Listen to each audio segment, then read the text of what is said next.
So here's the next video that is by Fairster, and I really want to discuss this one. It's a short video, and I hope you guys are willing to discuss it with me as well. There are plenty of stories and comments out there about some of the more expensive Star Citizen purchase options, which quite rightly point out that a big part of the game funding is delivered by constant ship sales for Yes. cold hard cash. But many of us often try to point out that it's not the only way to unlock content for Star Citizen. Indeed, most of the ships reviewed on this YouTube channel have You're been right, paid Marcus. for I with misspoke. humble alpha UEC and not real dollars. So, I like that CIG gives us this option that we don't have to spend real money on the ships and that you can grind them out with in-game currency.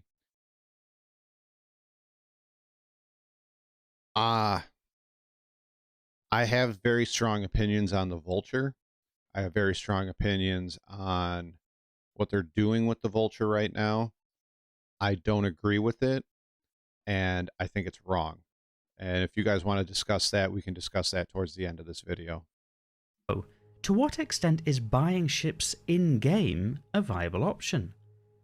I'm Always Forrester, viable. and in this video we'll explore the reasons why you Forrester. might or might not choose to spend time in-game to unlock ships versus paying cash. And it's probably best to start off by saying that most of the ships you can buy with cash are expected to eventually also be available to buy for in-game currency. There Always may are. be some artificial Eventually. limitations on that, such as limited availability, in the same way that some of the cash sales are artificially limited, but the developer statements all seem to reassure the player base that you don't need to spend big on the store page. We'll get into that in a second, Screw. Those that do may have different reasons, and are certainly supporting the Star Citizen project by doing so. Whilst for many that might Morning, not be the JT. sole motivation, it is a core part of the current financial model of the game. It's also worth adding that the same amount of money holds different value to different people depending on their circumstances. To some people, $100 I'm sure he'll get into it, but this is very, very true. $100 to a lot of people that play this game is a lot of money. So you asking them to reach into their pockets and pull out $100 for a digital asset is a lot. You know, with $100, I could buy a couple of pairs of shoes. With $100, I can buy 1/4 of my month's food budget.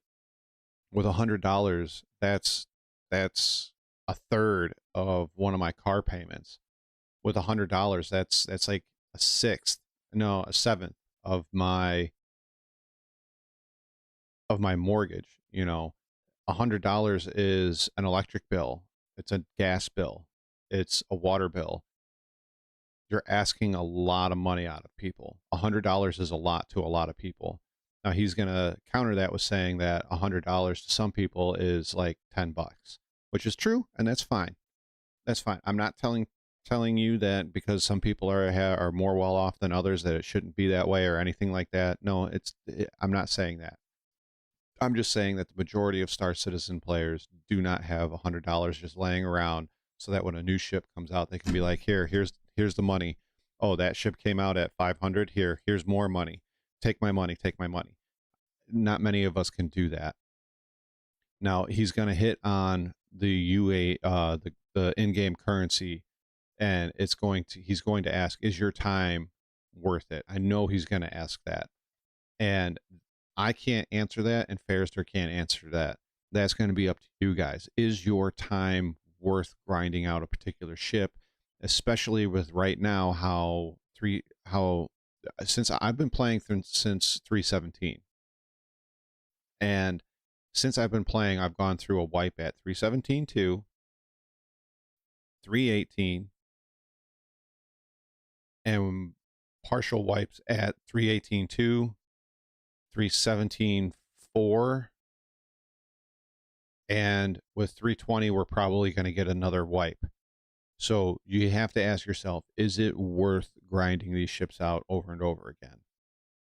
I feel that is part of the appeal of the game, gives you a goal to work for, since there's really nothing else to work for in this game other than make money, buy ships.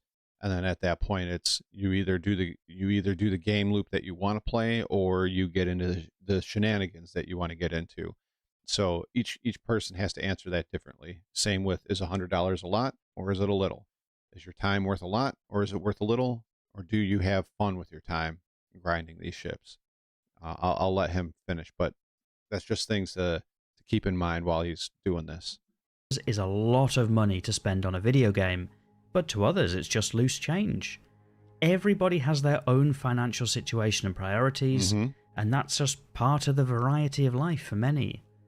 But time is also of different value to people. Yes. To me, Knew he would. personally, playing the game is an enjoyable way of passing the time, and more hours in-game in the different gameplay loops to earn Alpha UEC means more value out of the money spent on the game. Others will feel True. differently, and if they can get all of the ships they want without having to grind by offering up their wallet instead, that's a valid choice for those people. Now, here's my one thing I will say about opening up your wallet and pledging for a ship. I'm not saying this is true of all people, but when you do that, for me, as the game is currently set up right now, you're kind of killing your own gameplay, since there is really nothing to do in this game other than make credits, buy ships. When you're cash purchasing these ships, you're kind of killing your own gameplay. I'm not saying everybody feels that way, but my opinion is the more ships you buy with cash, the more you're killing the gameplay loops for yourself, or the gameplay in general for yourself, because you don't have anything to grind for. There is no end game to this game. There's nothing else to do other than to grind money, get ships. And I guess this is a good stopping point right now to talk about the Vulture. Somebody asked, what's wrong with the Vulture? I think that was Screw. Here's what's wrong with the Vulture. About every 6 months, the ships that are brought out for pledge only go to in-game to be bought for currency. Okay? Now, the Corsair, the Cutter, and the C8R all debuted back in October of last year, and we're now just getting them into the game. I'm a little upset with that, especially when I think it was in February, late January, early February, they announced that they were putting them into the in-game shops. They did put them in the in-game shops for the PTU, and the community manager, and I forget his name, for CIG said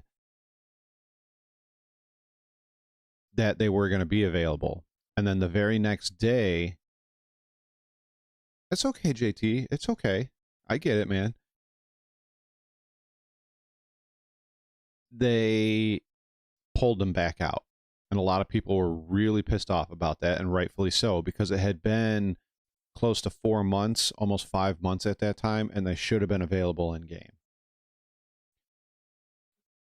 They're now just available. Here's my problem with the Vulture. The Vulture has definitely been in the game for 6 months. It should be available not just for a pledge. And the other thing that makes me upset is when they up the prices after the concepts or after the initial sales. So the Vulture was originally $150. If you go to the pledge store now, it's $175. Granted, it's $25 to some people, like we just discussed. To some people, that's not a lot of money. To other people, it is a lot of money. To me, when you hear people online say, oh, what's the best starter ship? And you get greeted with generally these answers. The Aurora is just fine. The Titan, the Gladius, the Cuddy Black, the Prospector, the Vulture. Once you get out of the Titan range, to me, you're out of normal video game prices, like for buying a video game. So the Titan is $70. Most people buy video games at $59 to $69 a pop. That's $70. Once you get on past that, you're asking a lot from an individual to get into this game. A prospector, I believe, is $220. The Gladiator is $90, and the Vulture is $175. Here's what really irks me about the Vulture. You guys knows what's coming at the end of the week, right? For Invictus. We're in Invictus week right now, right? Everybody knows what's coming at the end of the week. Drake Defense Con. Guess what's going to be available to rent for free for 2 days at the end of the week? The Vulture. What's going to be available in game to buy for the Vulture? Nothing. It's going to be available for pledge only. To me, that's dirty. You already made your money off of it. You're just trying that one last squeeze to get that money out of it. I think it's dirty. It's been in the game for 6 months. You want people to try to game loop out.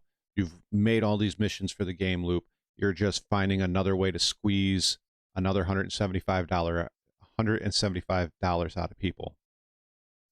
And I also have an opinion on where all of this money is going. And it was pointed out to me by another YouTuber, Twitch guy. And once again, the next video we'll get into that. But I think it's dirty what they're doing with the Vulture. This is especially fair when current progress is regularly wiped, so anything Also currently true. earned in-game will likely need to be earned again in future, whereas cash purchase ships are currently persisting through wipes. See, that also adds to the gameplay As value. Star You have to Citizen come back and requires a regrind game it. package to play, clearly most people will need to spend at least some money to have access to the game. But one of the aspirations behind the project seems to be to avoid a pay-to-win scenario. There seems to be an ambition to eventually balance ships so that player skill is a key factor, as well as player count, with some of the larger, more powerful ships requiring multiple players to operate effectively. That's not to say there isn't more work to be done in the balancing space, but there does seem to... Jim, I also agree with that sentiment. Salvage is broken with all those flyers anyways. Salvage is kind of broken at the moment, or with the missions. Some of the missions work, some of the missions don't. Some of the cargo you can collect and sell, some of the cargo you can't collect and sell. And they did say that it will be fixed in the next available patch. But back to Jim, I would really like to see like exploration be a thing, because once again, so that's the thing. What I'm saying, I'm sorry, I'm jumping back and forth between everybody. Let me finish with Jim. When you're talking about exploration, let's think about this for a minute. What is the Carrack? It's supposed to be an exploration ship. What are you paying for? It can't explore. It has limited cargo. Yeah, it can hold a ship or tank or whatever and other ground vehicles. But what are you really paying for? You're paying $1,000. $1,000 for a tier 1 medical bed. That's all you're paying for. That's it. The ability to respawn on a ship. That's all you're doing. It's $1,000 medical bed. A $1,000 mobile medical bed. That is it. That's it. Now, pork chop. This is where I get offended by CIG. And yes, Johan, you're right. We need more systems to actually explore. But even if they added things within the Stanton system to explore, where you could send out, or you could sell to people asteroids to mine, or gas pockets to mine, or whatever, and things like that. But yeah, now back to pork chop. I'm sorry, I'm jumping all over the place. That's where I take serious offense with what they're doing with the Vulture. It's been in the game for 6 months. It should be in the game. Instead, we're going into Invictus Week with a free fly, and we're not going to get it until the end of the week. You're going to make it available to rent for free for 2 days, and then you're going to tell those same people that started a free flight, by the way, we know you are interested in buying the game, so if you want to buy the game at, I think with the in-game package, it comes out to be like $210, $215. that's it. We want $210 for you to pledge to this game to start salvaging after it being free. It should be in the game for you to grind for. I think the carrick's too big to even use as a bunker runner. I mean, unless you're going to put a Pisces in the back, I think it's too big. Especially if you're doing work around Hurston and Microtech, there's a lot of bunkers that have big trees and big rocks right outside where it makes landing that thing kind of a pain in the ass unless you're going to land it far away and then drive to it. But, you know, I don't know. I have my own way of doing bunkers. I mean, the way it's all good, Uncle Porkchop. The way they have it set up to run bunkers and things like that is kind of like handwriting. You can do it your own way. For me, running a carrick is just not worth it. And by the way, today is Anvil Day for Invictus, so if you're interested in renting a carrick, the carrick will be available to rent today. I'm very interested in what the servers are going to do. To at least be some interest in having a fair playing field and avoid paying to win. And then there's the question of insurance. Most hard cash purchases come with a certain amount of insurance time attached to the ship. None of that means anything at this stage of development. Any ship can be reclaimed via a terminal, with larger ships having a longer delivery timer. But in the future, this may serve to add value to cash purchase ships, or equally, perhaps devalue them. It will be very interesting to see how this eventually works itself out, as there are potentially some very expensive Star Citizen ships out there with some sort of timer attached. It's one of the reasons I think that the insurance system may need to be revisited, but time will tell. Needs to be revisited. So, long story short, there's nothing wrong with people making informed decisions about what they want to do with their money, and if that means buying spaceships, well, thanks to them for supporting the game. For many, or perhaps even most, buying with in-game currency is likely to be the way to go, to keep the total spent on Star Citizen as close as possible to that of a regular AAA price tag. But as ever, there are pros and cons to both options. So, should you buy ships with in-game currency? Probably, if that's right for your circumstances.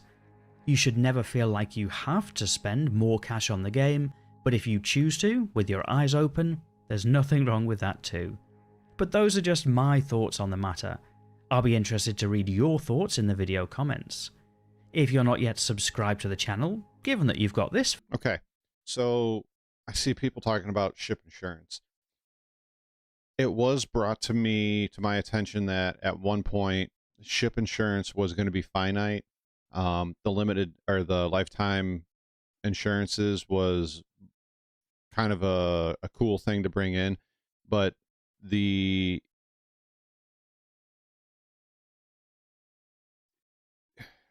insurance at one point was going to be if you ran out of insurance and you didn't re-up it and your ship got destroyed, even if you paid $1,000 for that ship was gone. Now they've since gone back and said, no, that's not going to happen.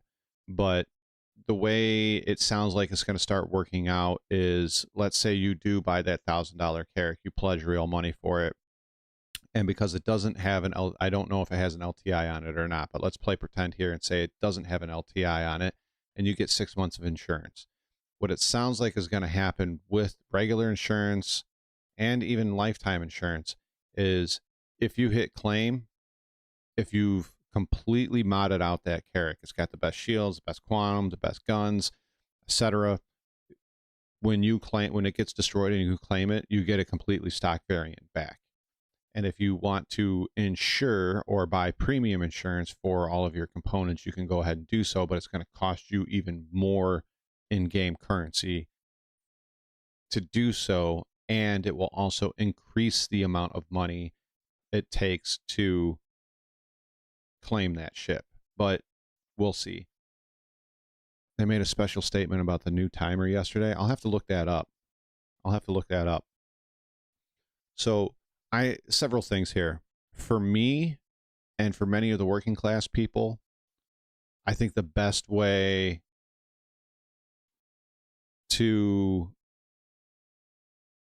I think the best way to get ships is to grind them. If you have the money to pledge, go ahead, pledge the money. Please pledge the money. It's your money. I'm not going to tell you how to spend it, but I think you kill gameplay for yourself when you do that.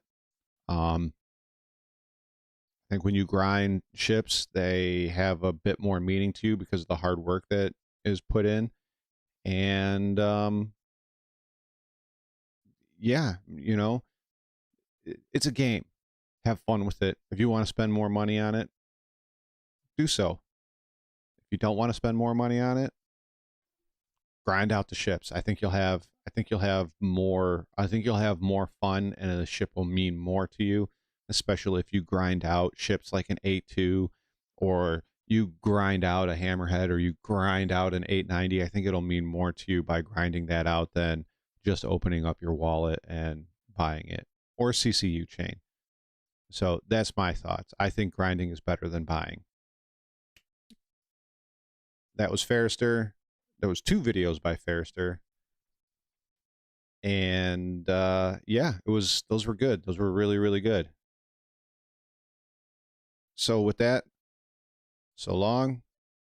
Thank you for all the fish, and thanks for watching.